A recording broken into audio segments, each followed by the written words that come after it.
Good morning friends, I hope आप सब बहुत अच्छे से होंगे। दैनिक रोजगार समाचार डेली करंट अफेयर्स के सेशन में आप सबका एक बार फिर से हार्दिक स्वागत, खैर मकदम, मोस्ट वेलकम। दोस्तों, नियमावली में संशोधन के चलते संस्कृत शिक्षकों की भर्ती फंसी हुई है अभी तक।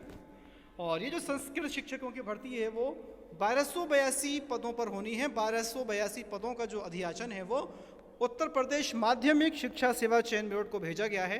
संशोधन के चयन बोर्ड के प्रस्ताव पर शासन का रुख अभी स्पष्ट नहीं हो सका है।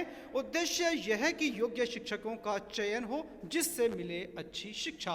प्रदेश के संस्कृत विद्यालय एक तरफ शिक्षकों की कमी से जूझ रहे हैं तो दूसरी तरफ अधियाचन भेजे जाने के बाद भी भर्ती नहीं हो पा रही है। संस्कृत विद्यालयों की भर्ती उत्तर प्रदेश माध्यमिक शिक्षा सेवा चयन बोर्ड से कराए जाने के लिए नियमावली संशोधन के प्रस्ताव पर शासन ने अब तक कुछ स्पष्ट नहीं किया है। इस कारण चयन बोर्ड के पास सहायक अध्यापक और प्रधानाध्यापक पदों पर भर्ती के लिए मिला अधियाचन लंबित है।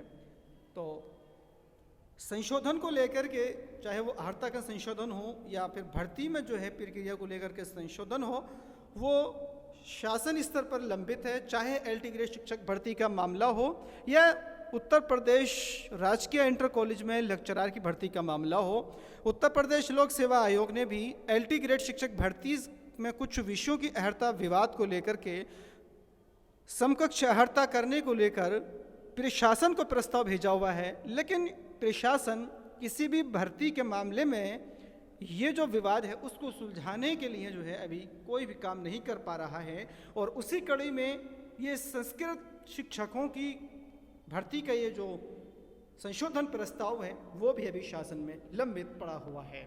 और इस वजह से तमाम के तमाम विद्यालयों के अंदर शिक्षकों की कमी जो है वो लगातार बनी हुई है, जिससे पढ़ाई जो है वो प्रभावित हो रही है।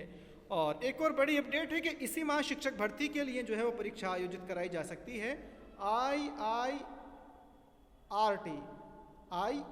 IERT में वर्षों से भर्ती न होने से शिक्षकों के 81% पद रिक्त हैं।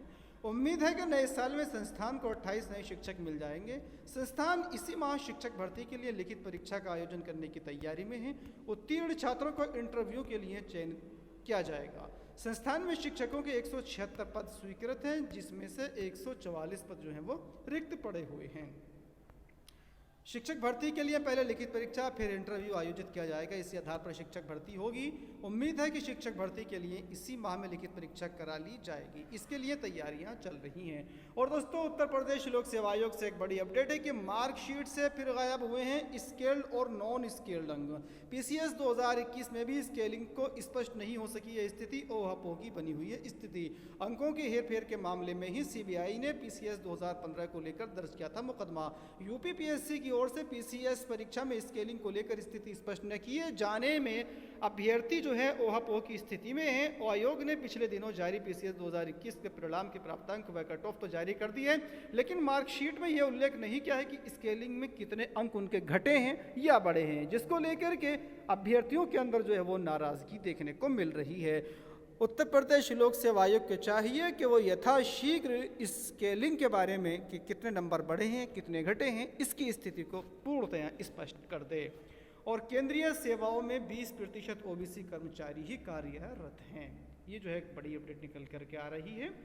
और एस्टेट के एग्ज़ाम आप जानते हैं कि पिछले दिनों हुआ है 3 और 4 में। तो तभी जो 4 दिसंबर के एग्ज़ाम थे उसमें 4994 अभ्यर्थियों ने दी है परीक्षा।